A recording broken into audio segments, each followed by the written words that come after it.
मधुमेह यानी कि डायबिटीज एक बीमारी है जो तब होती है जब आपका रक्त शर्करा बहुत अधिक होता है। इंसुलिन एक हार्मोन जो अग्नाशय द्वारा बनाया जाता है, भोजन से चीनी को आपकी कोशिकाओं में ऊर्जा के लिए उपयोग करने में मदद करता है। यदि आपके शरीर में पर्याप्त इंसुलिन नहीं है तो चीनी आपके रक्त में बनी रहेगी। इससे आपका ब्लड शुगर लेवल बढ़ेगा। समय के साथ ये डायबिटीज का कारण बन सकता है।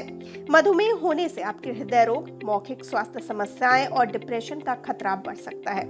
आइए जानते हैं कितने लोग मधुमेह यानी डायबिटीज से पीड़ित हैं। तो आपको बता दें कि 537 मिलियन लोग मधुमेह के साथ जी रहे हैं। ऐसा अनुमान है कि 2045 तक दुनिया भर में 700 मिलियन लोगों को ये बीमारी हो जाएगी।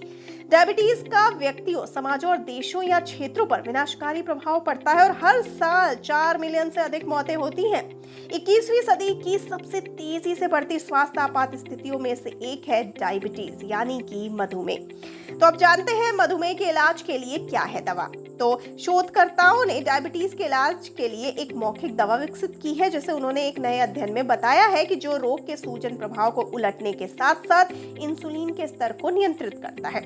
यह अध्ययन नेचर बायोमेडिकल इंजीनियरिंग में प्रकाशित हुआ है। यह बायोमेडिकल इंजीनियरिंग के एसोसिएट प्रोफेसर तारेक फाहमी द्वारा विकसित किया गया। येल विश्वविद्यालय ने एक प्रेस विज्ञप्ति में कहा कि इसने मधुमेह के लिए मानक उपचार पर दवा के 2 महत्वपूर्ण लाभों का हवाला दिया, क्योंकि इसे मौखिक रूप से लिया जा सकता है। अब जानते हैं कौन से हैं मधुमेह के 3 प्रमुख मद। तो आपको बता दें कि रोगी के लिए अपने उपचार के अनुरूप रहना बहुत आसान है। ये एक ही समय में डायबिटीज के साथ 3 प्रमुख मुद्दों को भी संबोधित करता है।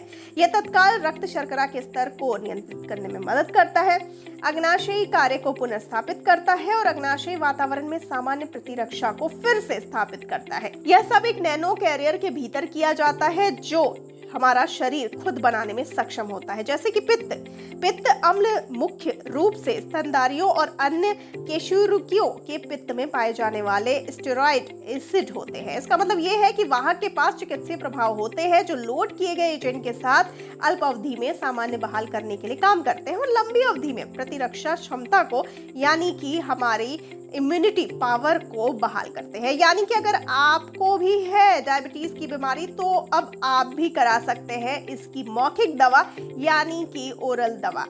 आइए जानते हैं मधुमेह रोगियों का क्या है उद्देश्य। तो इन सब के साथ ही आपको बता दें कि मधुमेह के प्रत्येक रोगी का उद्देश्य यही होना चाहिए कि वो अपनी रक्त शर्करा के स्तर को यथासंभव बैलेंस में रखें। आहार इस उद्देश्य की पूर्ति में बहुत महत्वपूर्ण भूमिका निभाता है। इसीलिए डायबिटीज के रोगी को अपने भोजन का निर्धारण करना चाहिए और समय समय पर चिकित्सीय सलाह अवश्य लेते रहना चाहिए।